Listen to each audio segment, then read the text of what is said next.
Hello everyone, welcome to my kitchen. My name is Michael and I'm going to be sharing with you today my take on the famous Philly cheesesteak sandwich. Stay with me, this one's going to come together really quickly and it is so delicious you're going to want to try it. Alright, let's get started on my take on the famous Philly cheesesteak sandwich, and we're going to be using 1 pound of hamburger meat today instead of a sliced beef that you would typically find on a normal Philly cheesesteak. And then I've got 8 ounces of mushrooms here, and I've got the white ones with the stems removed, and I've got those cleaned. If you want to use the portobellos, those are fine also. I've got 2 tablespoons of butter. I've got 2 tablespoons of ketchup. I've got 1 tablespoon of Worcestershire sauce. I've got a half a teaspoon of salt, half a teaspoon of pepper. I've got 1 cup of beef stock, and I've got 1 teaspoon of cornstarch that we'll be making a slurry with our beef stock before we put it into our pan. And then I've got a orange bell pepper here. If you want to use the green ones or the yellow ones, those are fine also. We're going to be using half of that. And I've got about a half of this medium onion that we'll chop up. And I've got 8 slices of provolone cheese here that we'll be melting on our sandwich. And we're going to be using just regular buns today. So I'm going to get started with my vegetables, and we'll get ready and I'll show you what we're going to do next. Okay, now that I've got my bell pepper cut in half, I did take the white part out of the bell pepper. I didn't want to use that in my ingredients today.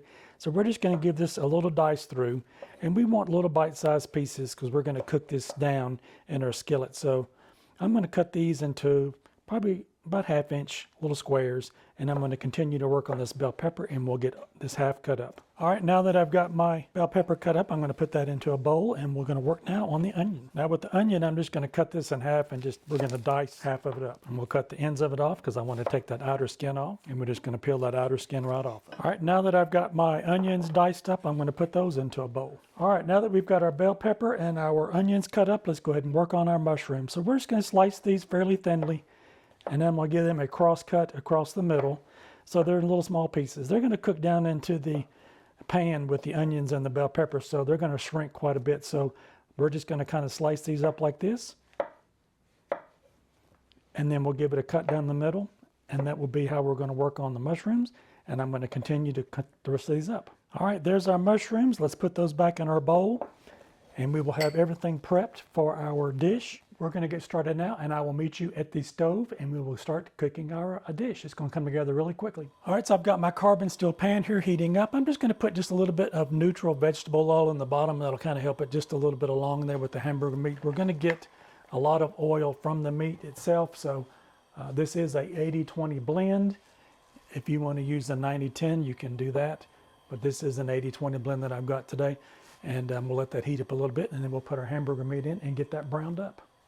All right, now that I've got my skillet warmed up now, I'm going to go ahead and add the ground beef in, and we're just going to put that in and give that a brown. I'm going to turn my flame down to about a medium.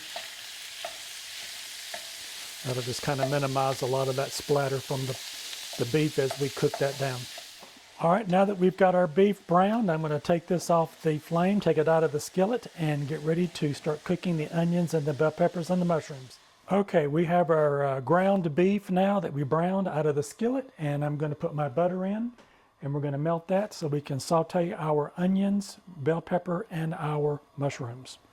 I'm going to turn my flame down on medium because I don't want my butter to brown. All right, our skillet should be fairly hot because we just got through cooking the beef in it. And let me bring over my onions and my bell peppers.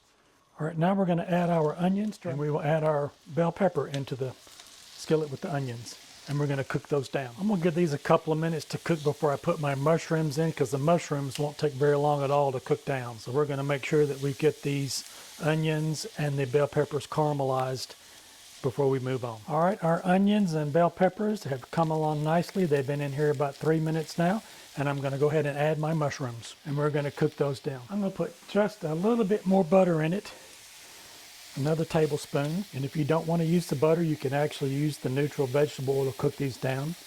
It's the same. This butter just adds a little bit more flavor to it. All right, that looks really good. My mushrooms have cooked down. My bell peppers cooked through. My onions have a nice caramelized effect to them. So now we're going to add back in the beef, and we're going to warm that back up with the ingredients here. And give that a good mix through.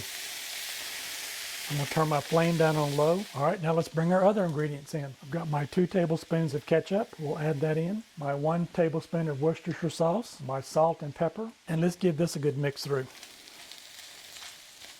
Okay, I've got my flame still down on low. I'm gonna go get my beef stock and my cornstarch, and we'll add that in. All right, I've got my beef stock. I'm just gonna put my cornstarch right in it and give that a good stir through. Get that blended in nicely, and this is gonna thicken this up a little bit. All right, let's pour that in. All right, we're gonna cook this up a little bit, let this thicken up,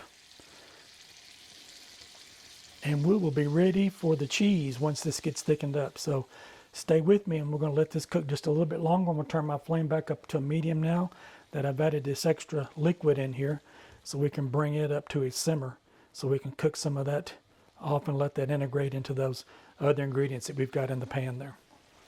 All right, before all the broth gets cooked out of it, I'm going to give this a test to see if I need to add any more seasonings to it, and just see, because every dish is going to be a little bit different. No matter how many times you make this, we're going to maybe need a little bit more of this, or maybe a little bit more salt or pepper. So let's taste it and see what we got. I think we are right there. All right, as you can see, our broth has cooked down very nicely. And so let that cook just a little bit longer. And then I'm going to put my cheese in, and we're going to melt that in it.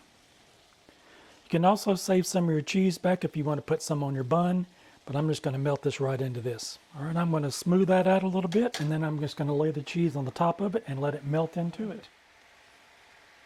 You can put as little or as much as you want of this in it. I like mine nice and cheesy. I'm going to save me a couple slices back for my bun, just in case, but we'll let that melt into it just like that. All right, I will see you back. We'll plate this onto our buns and give this a taste test.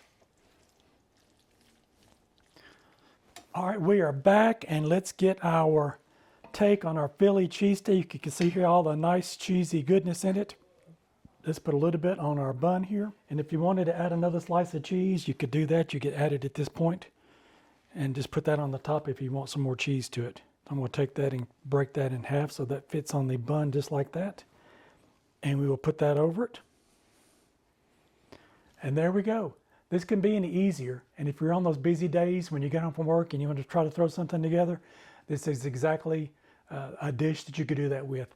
It is my take on a Philly cheesesteak, and instead of using the ribeye, we used hamburger meat.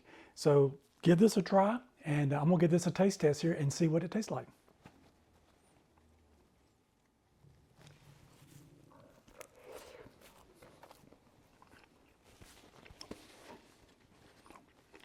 That is really good. I hope this has inspired you to try my take on a Philly cheesesteak. And if you like this video and this content, maybe you might want to check out one of these other two over here. You might find something else you like. Alrighty, don't forget to like, share, and subscribe. And definitely give this Philly cheesesteak a try. I don't think you'll go wrong with it. And it's really delicious. I think you're really going to like it. All right, bye-bye now.